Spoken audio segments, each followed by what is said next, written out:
কোনো ব্যক্তি তার পরিবার বলতে যে কয়জন, এই পরিবারের সর্বোচ্চ তাদের 1 বছর, সর্বোচ্চ মত হইল 1 বছর যাওয়া আসা, ওই ব্যক্তি যাবে আসবে, বা কমপক্ষে সর্বোচ্চ 1 বছর তাদের খাদ্য খাবার, মৌলিক জরুরি প্রয়োজন, ঔষধপত্র, এগুলো এই স্বাভাবিক হুকুম তো হইল এটাই যে আল্লাহর ঘরে যাবে, ওইখানে থাকবে, ফিরে আসবে। এই সময় মনে করেন 1.5 মাস, এই 1.5 মাস প্রথম হুকুম এটাই।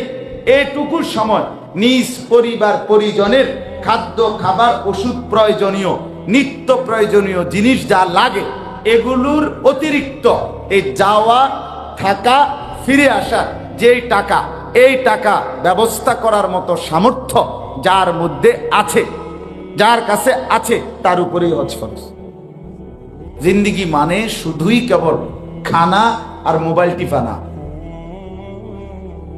এটা কোনো জীবন না, এটা কোনো জিন্দিগি না, এটা কোনো জিন্দিগি না, এটা কোনো জীবন না। শুধুই খাইলাম, যেখানে খানা আমি সেখানে, যেখানে আড্ডা আমি সেখানে, যেখানে মোবাইল সেখানে আমি, যেখানে নারী মহিলাদের আনাগোনা সেখানেই আমি। এটা কোনো জানোয়ারের জীবন ছাড়া আর কিচ্ছু, এটা মানুষের জীবন না, এটা জীবন হইতেই পারে না। কোরআনুল কারীমে আল্লাহ তাআলা বলেন, ইয়া আইয়ুহাল্লাযীনা আমানুস্তাজীবু লিল্লাহি ওয়া লির-রাসূলি ইযা দাআকুম লিমা ইউহয়িকুম। এই করে পরিষ্কার কোরআনের আয়াত, সূরা আনফাল, সূরা আনফালের আয়াত। আল্লাহ তাআলা বলেন, হে ঈমানদারগণ, তোমরা আল্লাহর ডাকে সাড়া দাও এবং রাসূলের ডাকে সাড়া দাও। ইযা দাআকুম, যখনই আল্লাহ রাসূল তোমাদেরকে ডাকে তৎক্ষণাৎ সাড়া দাও। আচ্ছা, যদি আল্লাহ রাসূলের ডাকে সাড়া দাও কি হবে? আল্লাহ নিজে বলেন, লিমা ইউহয়িকুম, তাহলেই তোমরা হায়াত পাবে, তাহলেই তোমরা জীবন পাবে। সরাসরি কোরআনের আয়াত। আল্লাহ এবং তার রাসূলের ডাকে সাড়া দেওয়া, খোদার কসম, আল্লাহ বলে এটাকে বলে হায়াত, এটাকে বলে জীবিত, এটাকে বলে বেঁচে থাকা।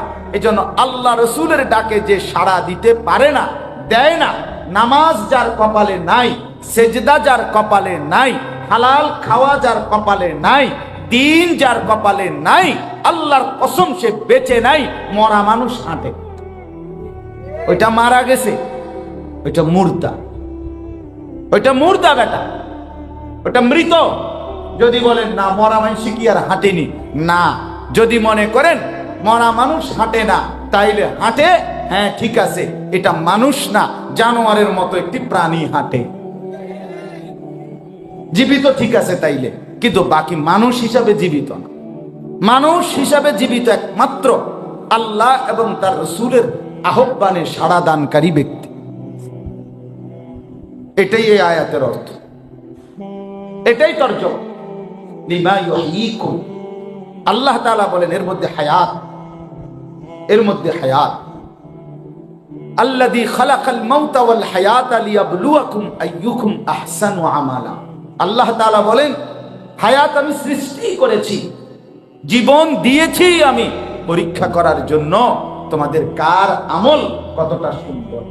তাহলে হায়াতের মাকসাদ, বেঁচে থাকার মাকসাদ, জীবনের উদ্দেশ্যই হলো আমল সুন্দর। তাহলে যে আমলের ফিকিরই করে না, সুন্দর তো পরের খবর, সেজদায় দেয় না, এরপরে না সুন্দর, সে তার বেঁচে থাকার, তাকে জীবন দেওয়ার, আল্লাহ হায়াত দেওয়ার কোনো উদ্দেশ্য অর্জিত হলো, তো তাহলে সে আর কি জীবন পেল? সে কি জীবন পেল?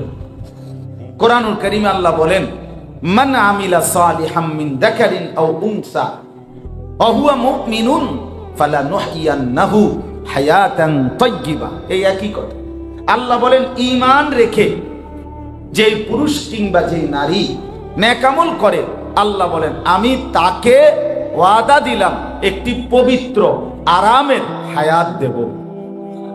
তাইলে সে জীবন পাবে, হায়াত পাবে। হায়াত গোলামির মধ্যে, হায়াত সেজদার মধ্যে, হায়াত ঈমানের মধ্যে, হায়াত নেক আমলের মধ্যে। তাইলে সহজ কথা, যে যুবক সেজদা দেয় না সে বেঁচে নাই। আর যদি মনে করেন না বেঁচে আছে, তর্ক করিলেন না না এ মরে নাই, তাহলে জানোয়ার বেঁচে আছে। কে বেঁচে আছে? এটাও একটা প্রাণী। গরু ছাগলও একটি প্রাণী, এটাও একটা প্রাণী। গরু ছাগল যেমন গৃহপালিত ডোমেস্টিক অ্যানিমেল, এটাও ডোমেস্টিক অ্যানিমেল, এটাও ঘরে থাকে, মা বাবা পালে আর কি, গৃহপালিত প্রাণী। এটাও একটা গৃহপালিত প্রাণী, যেটা ঘরে পালে আর কি। গৃহপালিত মানে ঘরে পালে না, ঘরে পালে আর কি। এজন্য দয়া করে খামখেয়ালি শাহওয়াতের গাফলতের এক জিন্দেগির উপরে আমাদের ছেলেরা, আমাদের মেয়েরা, আমাদের সন্তানরা উঠে গেছে, বুঝেই ফেলছে যে কেউ অভিভাবক নেই। আহা, এটা বড় অধপত। আজকে অসংখ্য মুসলমানের সন্তানের মূল বিষয় হলো তার কলিজার ভিতরে এটা বসা, আমার কোনো অভিভাবক নেই। আমারে বলার মতো, ধরার মতো, ছোঁয়ার মতো, শুধরাইবার মতো, শাসন করবার মতো আমার কেউ নেই। আমি আমার যা মন চায়, কিসের মা, কিসের বাপ, কিসের চাচা, কিসের জ্যাঠা, কিসের মামা, থোর বেটা, খালি বাল্লি, এগুলো বাপ। আমি যা বলছি, আমার যেমন, আমি পড়তে মন চাইলে পড়বো, ঘুমাইতে মন চাইলে ঘুমাবো। ভাল লাগছে আজকে পড়লাম, ভালো না লাগছে আজকে সারা রাত মোবাইল দেখলাম, খালাস। এই যে লাওয়ারিশ জিন্দেগি, এই যে বেওয়ারিশ সন্তান, আজকে এই কারণে অধপতনের চূড়ান্ত সে। মুসলমান মা বাপ নিজের সন্তানের পতন নিজ চোখে দেখতেছে, তাকায় তাকায় দেখতেছে ছেলেটা আমার নষ্ট হয়ে, নদীটা ভাঙ্গা যাইতেছে, পাহাড়টা ভাঙ্গা যাইতেছে, হ্যাঁ সব ভাঙ্গা যাচ্ছে, আমার ছেলে মেয়ে পরিবার তাকায় তাকায় দেখতেছে। এর চাইতে বড় আফসোস আর কোন যুগেই ছিল। মুসলমানদের এত বেশি অধপতন, পিতা মাতার এত বেশি গাফলতি আর কোন যুগেই ছিল না, আর কোন যুগেই ছিল। জেনারেল শিক্ষিত মানুষ, গ্রাম অঞ্চলের সাধারণ অশিক্ষিত মানুষও নিজ সন্তান, ছেলে মেয়ে, বিবি বাচ্চার নামাজ রোজা ইবাদতের প্রতি যত্নবান ছিল। তারা বুঝতো পর্দা কাকে বলে, তারা বুঝতো নামাজ রোজার গুরুত্ব কাকে বলে। আজকে আর এটা হারায় ফেলছি আমরা। সবাই ছেলে মেয়ে পরিবারকে তার হাতে ছেড়ে দিচ্ছে। ছেলেটা তার মতো, মেয়েটা তার মতো, স্ত্রী স্ত্রীর মতো, স্বামী স্বামী, সবাই ব্যাচেলার। আমি সবসময় এটা বলি, এখন আর পরিবার বলতে কিছু নেই, সবাই কি ব্যাচেলার, মানে আলাদা আলাদা, প্রত্যেকেই ব্যাচেলার, সবাই আলাদা আলাদা, যার যার মতো। বাপের চুল একরকম, ফুতের চুল আরেক রকম, মার বোরকা একরকম, জির বোরকা আরেক রকম। তো ব্যাচেলার না? কথা বলেন না কেন? ব্যাচেলার না এটা? এ তো ব্যাচেলার, আলাদা আলাদা আলাদা। আমার দাদি নানির যেই বোরকা ছিল, আমার মা চাচির আমি ওই বোরকা দেখছি। আমার মা চাচির যেই বোরকা, আমার স্ত্রী আমার মেয়ের বোরকা এইরকম। তো এটা পরিবার, সিলসিলা আছে। আমার দাদা নানার যেই জামা কাপড়, পাঞ্জাবি টুপি ছিল, আমার আব্বা চাচারাও দেখছি পাঞ্জাবি টুপি পরে, তো আমরাও পাঞ্জাবি টুপি পরি, আমাদের ছেলেরা বাচ্চারাও পাঞ্জাবি টুপি। তো এটা একটা পরিবার, এটা একটা সিলসিলা, এটা একটা ধারাবাহিকতা, এটা একটা ধারাবাহিকতা বাপ। এই জন্য আমরা প্রত্যেকেই এটা ভাবি। আল্লাহ তাআলা আমাদেরকে তৌফিক দান করেন। কোরআনুল কারীমের 17 নম্বর পারা, 22 নম্বর সূরা, সূরা হজ, এই সূরার 2টি আয়াত আপনাদের সামনে আমি তেলাওয়াত করেছি। ইনশাআল্লাহ বেশি সময় দেরি করব না, আমরা অল্প কিছু কথাই আপনাদের কাছে আরজ করতে চাই। শুধু মনোযোগের জন্যই কথাগুলো বলছি। আমাদের ছেলে, আমাদের সন্তান, আমাদের পরিবার সব মিলাইয়া আমরা যদি লাগাম ছাড়া হই, তো আমাদের দ্বীনের জন্য ফিকির করবে কি? আমাদের ইসলামের জন্য ফিকির করবে কি? কারো যদি ইসলাম ভালো না লাগে পালন করবে কি? কেউই যদি নিজ ঘর পরিবারের মধ্যে ঈমান ইসলামের আগ্রহ না থাকে তো পালন করবে কে বাপ? প্রিয় নবী সাল্লাল্লাহু আলাইহি সাল্লামের 23 বছরের মেহনত তাইলে বৃথা হয়ে যাবে? নবী সাল্লাল্লাহু আলাইহি সাল্লামের এই কষ্টের 23 বছরের কোরআনুল কারীম আল্লাহর কাছ থেকে গ্রহণ করলেন, এটা সব বৃথা হয়ে যাবে? এরপরে তো আর নবী আসবে না। আমরা আরো যদি নষ্ট হয়ে যাই এরপরেও নবী আসবে, আর কোনো রসুল আসবে, আর কোনো ওহী আসবে, আর কোনো দিন আমাদেরকে আর কেউ নতুন করে এসে বলবে না এই শেষ, এই শেষ। আমরা যদি কাজে লাগাই তাও শেষ, আমরা যদি বরবাদ হই তাও শেষ। আর হিসাব যা শুনবার, আবু জেহেলের কথা তো আমরা শুনছি, ফেরাউনের কথা তো আমরা শুনছি, নমরুদের কথা তো আমরা শুনছি, মনে করেন শুনিছি না? তো এটা তো আমরা আবার পরে আসছি, আমরা শুনছি তাগো কথা। আমগো কথা আর কেউ শুনবে না, আমাদের কথা হবে শুধু হাসরের মাঠে। আমাদের সফলতা ব্যর্থতা এটা একমাত্র জানা যাবে আর কোথায়? হাসরের মাঠে। কারণ আমাদের পরে আর জাতি নেই, আমরাই আখিরি উম্মত, আমরাই আখিরি কিতাব। আর কোনো কিতাব আসবে না যে কিতাবের মধ্যে 2024 সালের নাফরমানদের কিছু আলোচনা থাকবে। আসবে এমন কিতাব? চিন্তা করে দেখেন বিষয়। আর আসবে না কি 2023 সালের নাফরমানদের তালিকা আর কোনোদিন পৃথিবীবাসী জানবে না, আর হবে না। এটা শুধুই আখিরাতে জানা হবে, আর সেদিন শুধু জানবেই, শুধরাইবার কোনো সুযোগ নেই। আজ তো ফেরাউনের কথা শুই না, আমাদের শুধরাইবার সুযোগ আছে। নমরুদের কথা শুই না, আমাদের শুধরাইবার সুযোগ আছে। কারুনের কথা শুই না, আমাদের শুধরাবার সুযোগ আছে। আবু জেহেলের কথা শুনে আমাদের শুধরাইবার সুযোগ আছে। হাসরের ময়দানে যখন আমরা শুনবো যে আমি বেঈমান, আমি জাহান্নামী, তো শুধরাবার সুযোগ হবে তো? এই কথাটা বুঝতে শেখেন। আপনারাই বুঝেন, আমিই বুঝি, আমি একজনও যদি বুঝি তাইলেই না। বাপ আর শুধরাবার সুযোগ হবে না, কোনোভাবেই না, কোনোভাবেই না, কোনোভাবেই না। যুবক, তুমি যদি যৌবনকালে মরে যাও আর পাইবা না, কোনো নিশ্চয়তা নাই তুমি বুড়া হইবা। বুড়া মেয়া বুড়া হইছে দেখা তুমি যুবক বুড়া হবা, তার কোনো নিশ্চয়তা নেই, কোনো সন্দেহ নেই। আর ফিরবা না আমরা, এটা আমি সব সময় বলি। আমার এটা বেশি মনে হয় যে হায় আমি তো আর ফিরব না। এই ফজরের ওয়াক্ত আর জীবনে আসবে না আমার জন্য, এই জোহরের ওয়াক্ত আর আসবে না, আজকের আসরের ওয়াক্ত আর কোনোদিন হবে না আমার জন্য। আগামীকালকের হবে, সেটা আগামীকালকের নামাজ, আজকের নামাজ আর হবে, এটা তো ছুটেই গেল। আজকের মাগরিব তো ছুটেই গেল, আজকের এশা তো ছুটেই গেল, আর তো আসবে না। আমরা দয়া করে ভাবতে শিখি, আমরা দয়া করে ভাবতে শিখি।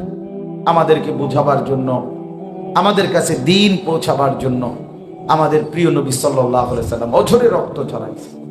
আমরা কিতাবে পড়ছি তায়েফের ময়দানে নবী সাল্লাল্লাহু আলাইহি সাল্লাম যখন রক্ত ঝরাইছেন, এই পরিমাণ রক্ত ঝরছে, আল্লাহ নবী সাল্লাল্লাহু আলাইহি সাল্লামের সাথে নবীজির পালক পুত্র হযরত যায়েদ ইবনে হারেসা তিনি ছিলেন।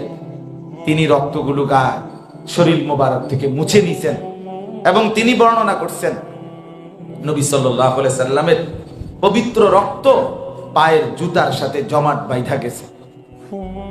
রক্ত খোলা যাচ্ছিল না রক্তের কারণে জুতা। আল্লাহ নবী সাল্লাল্লাহু আলাইহি সাল্লাম, ওখানে স্পষ্ট আছে তারিখের কিতাবে, রাত্রিবেলা নাখলা নামক একটি জায়গায় তায়েফ থেকে ফিরে আসতেছিলেন যেদিন, ছেলেরা পাথর মারছে, অঝরে রক্ত ঝরছে সারা শরীর থেকে। এই রাত্রিবেলা নবী সাল্লাল্লাহু আলাইহি সাল্লাম হাত তুলে আল্লাহর কাছে দোয়া করছিলেন ওই রাতে। এই দোয়ার মধ্যে নবীজি, একটা লম্বা দোয়া আছে কিতাবে, দোয়ার মধ্যে একটা কথা নবীজি বলছিলেন যে রব্বুল আলামিন আপনি আমারে কার কাছে পাঠাইলেন? আয় মাওলা, আমারে কার কাছে পাঠাইলেন? মানুষ তার রবের দিকে আহ্বানকারীকে এভাবে মারে, আপনি আমারে কার কাছে পাঠাইলেন? এইভাবে নবীজি বলছে। অর্থাৎ কি পরিমাণ পাথরের আঘাত আল্লাহ নবী সাল্লাল্লাহু আলাইহি সাল্লামের দেহ মোবারকে পড়ছে যে তিনি নিজে আল্লাহর কাছে চোখের পানি ফেলে বলছে মাওলা এটা আমারে কোথায় পাঠাইলেন, কার কাছে পাঠাইলেন? এমন হয় মানুষ এভাবে মারে পাথর, এভাবে রক্তাক্ত করে। রাসূলুল্লাহ সাল্লাল্লাহু আলাইহি সাল্লামের মতো এরকম মজবুত দৃঢ় তিনি আল্লাহ তাআলার কাছে নিজের মনের আবেগ প্রকাশ করছেন, কিন্তু এরপরও বদদুয়া দেয় না। মনের আবেগ তো বলছেন ঠিক আছে, কিন্তু বদদুয়া দেয়। আমরা কিতাবে পড়ছি, উর্দু কিতাবে নবী সাল্লাল্লাহু আলাইহি সাল্লামের এই রক্তাক্ত দেহ দেখে এই তায়েফ থেকে ফেরার পথে ওই বাগানে নাখলা জায়গা যেখানে ঢুকছে নবীজি বসছেন রক্ত মাখা শরীর নিয়ে। তো মক্কার কুরাইশদের সবচেয়ে বড় নেতা যে কয়েকজন ছিলেন, এর মধ্যে একজন ছিল উতবা, আবু জাহেল, আবু লাহাব, উতবা। এই উতবা সে ওই বাগানের মালিক ছিল, যেই বাগানে নবীজি আশ্রয় নিছেন। তায়েফ থেকে ফিরতে রক্ত মাখা দেহ নিয়ে বসছিলেন যেই খেজুর আঙ্গুরের বাগানে, ওইটা ছিল উতবা। ঘটনাচক্রে ওই সময় উতবা বাগানে ছিল। সে দেখছে নবী সাল্লাল্লাহু আলাইহি সাল্লাম এই রক্তাক্ত দেহ নিয়ে এই বাগানে ঢুকছে। পুরা রক্ত মাখা দেহ দেখা আমরা কিতাবে পড়ছি যে এই উতবার মতো, সে তখনও কালেমা পড়ে নাই এবং শেষ পর্যন্ত কালেমা পড়ে নাই। সে তো বেঈমান হয়েই মারা গেছে, বদরের যুদ্ধের দিন সে মারা গেছে। কিন্তু এই সময় এই তায়েফের রক্তাক্ত দেহ দেখে এই উতবার মতো বেঈমান কাফের, নবীজির বিরোধিতাকারী, প্রচন্ড বিরোধিতাকারী এই বেঈমান পর্যন্ত চিৎকার করে বলছিল, হায় তায়েফবাসী, তোমরা আমার ভাতিজারে এভাবে কেমনে মারলা,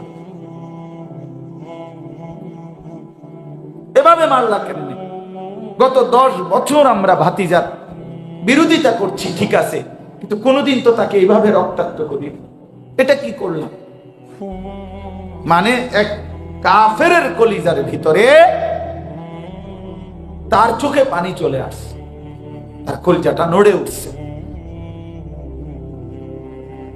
উতবা তখন একটা বাটির মধ্যে করে আঙ্গুর, তার গোলাম আদ্দাস,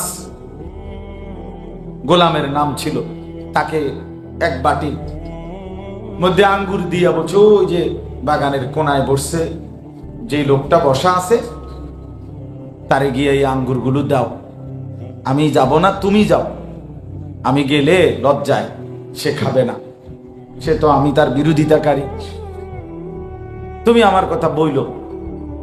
তো আদ্দাস গিয়ে, আপনার আদ্দাস ছিল অন্য অঞ্চলে, হযরত ইউনুস আলাইহিস সালাম যেই এলাকা, নিনুয়া, আরবের বাহিরে এক জায়গা, ওইখানকার এই ছেলেটা ছিল, এই গোলাম। তো সে বাটির মধ্যে করে আঙ্গুর নিয়ে আল্লাহ নবী সাল্লাল্লাহু আলাইহি সাল্লামের সামনে পেশ করছে। বলছে, আমার মনিব আপনাকে বলছে এগুলো খাইতে। বলছে, তোমার মনিব কে? তো বলছে, উতবা।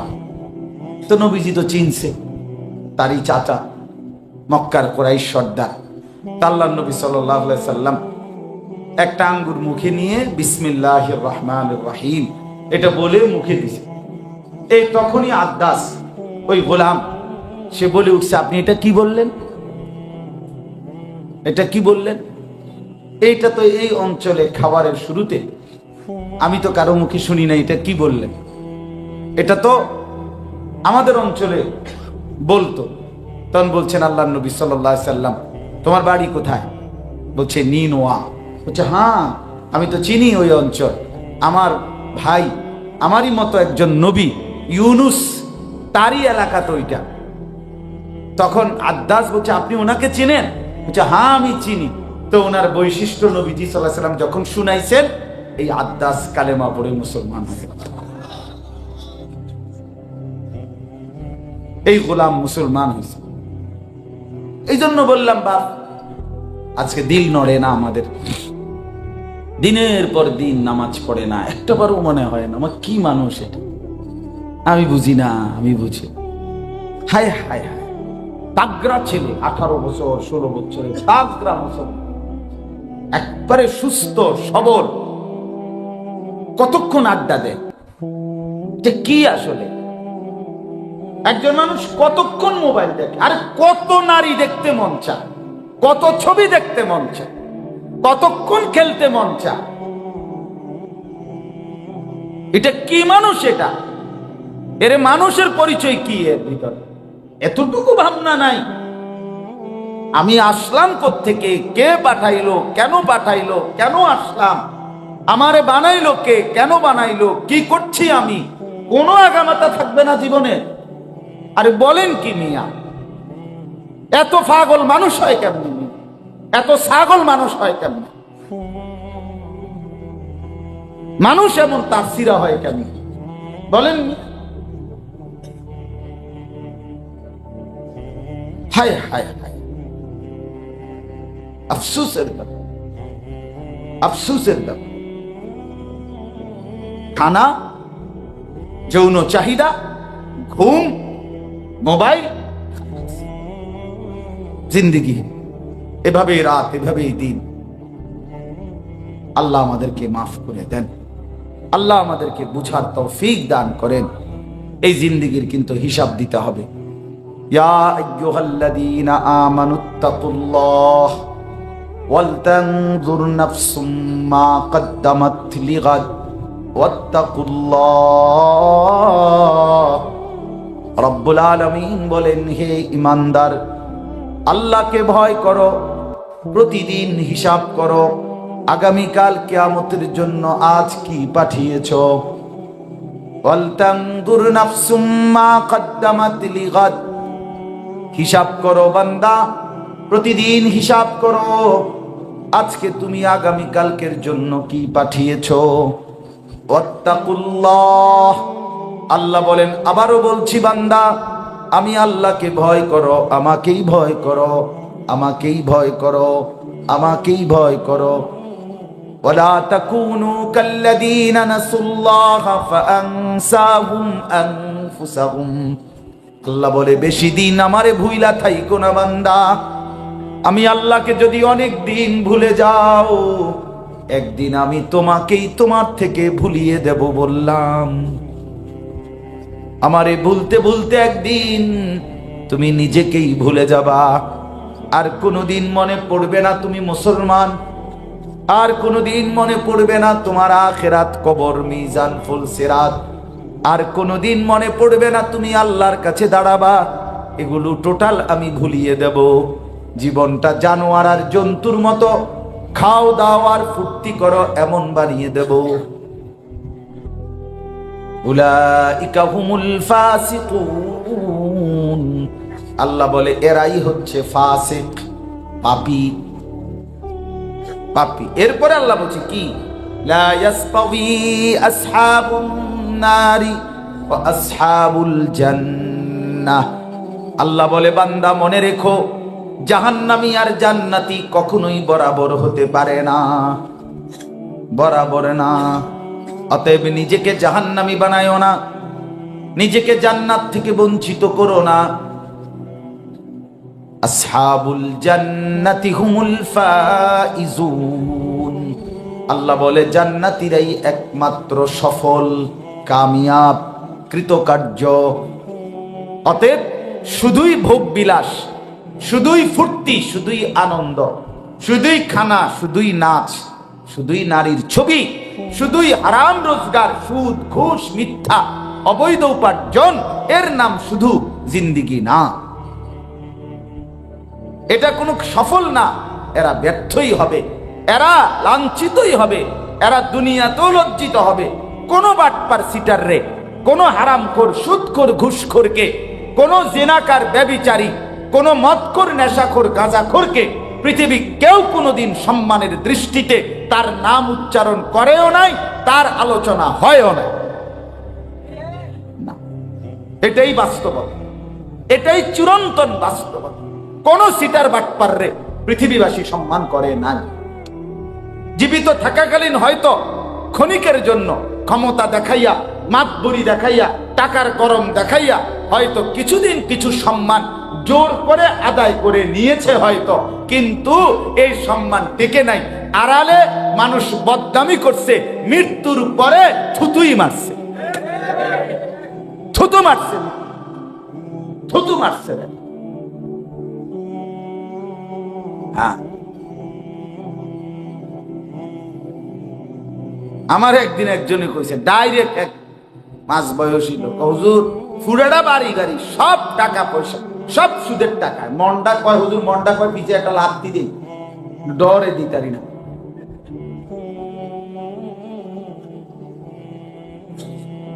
এই হলো কথা, এই হলো ইজ্জত বেটা। যে মানুষের চোখে এতটা ঘৃণিত, সে আল্লাহর চোখে কি পরিমাণ ঘৃণিত বলে, আল্লাহর কাছে কি পরিমাণ ঘৃণিত। আল্লাহ আমাদেরকে মাফ করে দেন। চলেন এই প্রসঙ্গটা একটু বলি। মূলত এখন হজ্জের মাস, সম্পূর্ণ হজ্জের মৌসুম।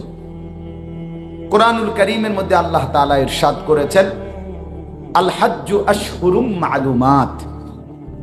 হজ হয়ে থাকে নির্দিষ্ট কয়েকটি মাসে। এই নির্দিষ্ট কয়েকটি মাস বলতে শাওয়াল, জিলকাদ, জিলহজ। আমরা মাদ্রাসার ওস্তাদ যারা আছেন, এই যে বিভিন্ন রোমে বা আশপাশে যে ছেলেরা ঘোরাঘুরি করতেছে, অগরে এনে আইনা বসান, ঘুরনের জন্য কেউ যেন না দাঁড়ায় থাকে, ঘুরলে হেরে বাইর করে দেন। বাইরে ঘুরার জায়গা আছে, বাইরে ঘুরুক, কেউ যেন কোনো রোমে আড্ডা না মারে। দেখো সাইদ, আবু সাইদ, দেখো একটা রোমেও যেন কোনো ছেলে যেন আড্ডা না মারে, একজনও না।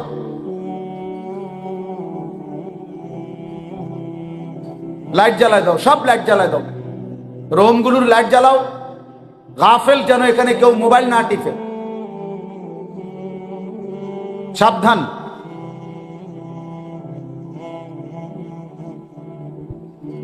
সব রুমে লাইট জ্বালাও।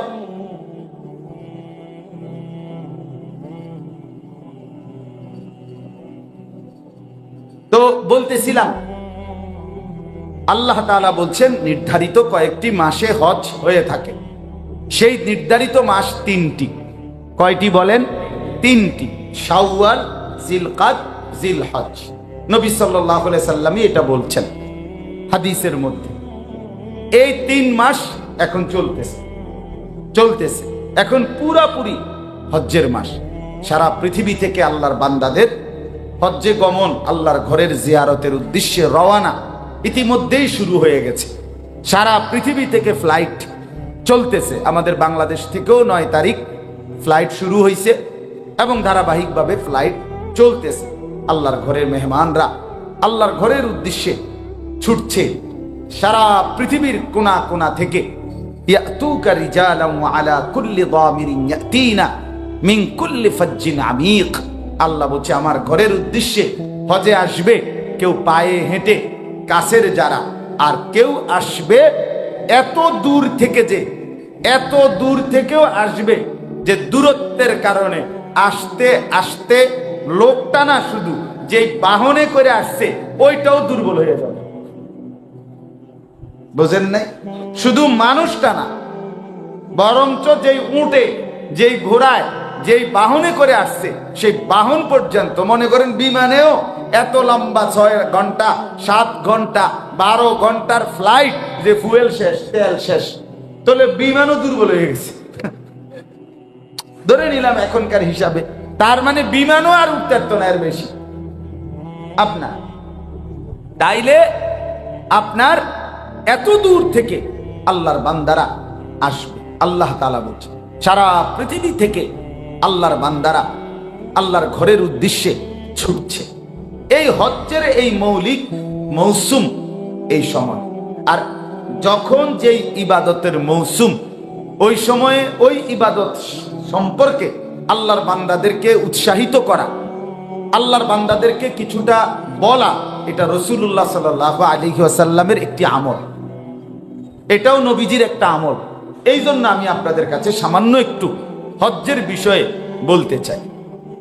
1 নম্বর কথা হলো, হজ আল্লাহ তাআলার পক্ষ থেকে ফরজকৃত একটি বিধান, ইসলামের মৌলিক 5টি ভিত্তির একটি। কি বলেন, এটা আপনারা জানেন না? ইসলামের যে 5টি মৌলিক ভিত্তি, কালেমা, নামাজ, যাকাত, রোজা, হজ, এর মধ্যে একটি। তাহলে হজ ইসলামের মৌলিক ভিত্তির একটি, ইসলামের একটি ফরজ বিধান। অতএব যার উপরে হজ ফরজ হয়, কার উপরে আমি একটু পরে বলতেছি, আগে বুঝতে হবে এই কথাটা। যার উপরে হজ একবার ফরজ হয়, এই হুকুম আর ছুটে না, বাদ যায় না। মনে করেন এই বছর যেটুকু সামর্থ্যের কারণে আপনার উপরে হজ ফরজ হলো, এইবার আপনি করলেন না, আগামী বছর বা তার পরের বছর ওই পরিমাণ টাকা আপনার কাছে নাই, কিন্তু গত বছর থাকার কারণে ফরজ হয়েছিল, এই ফরজ আর বাদ যাবে না, আপনাকে মৃত্যু পর্যন্ত হলেও এটা আদায় করতে হবে। বুঝছেন হিসাবটা? একবার যদি হজ ফরজ হয়, এটা আর কি হয় না, ছোটে না, বাদ যায় না, এটা বাদ যায় না। এই জন্য কোনো ব্যক্তি যদি ফরজ হওয়ার পর মৃত্যু পর্যন্ত হজ আর করতে পারল না, তাহলে ওই ব্যক্তির জন্য হজ্জের ফরজ আদায়ের জন্য, তার হজ আদায় করার জন্য তার সন্তানাদিদেরকে ওসিয়ত করে যাওয়া যে তোমরা আমার সম্পত্তি থেকে আমার বদলি হজ কাউরে দিয়া করাইবা, এ কথার ওসিয়ত করা ওয়াজিব। ওসিয়ত করা কি বলেন না, ওয়াজিব। এবং তার ওয়ারিস তাদের সম্পদ বন্টন করার আগে তার হজ কাউকে দিয়ে আদায় করতে যেই টাকা লাগবে সেটা আলাদা করা, এটা বাধ্যতামূলক, বাধ্যতা, এতটা গুরুত্বপূর্ণ। তাহলে হজ ওয়াজিব হলে ছুটে না, কথাটা বুঝছেননি? হজ ফরজ হলে কি হয় না, আর ছুটে না, হুকুম বাদ যায় না।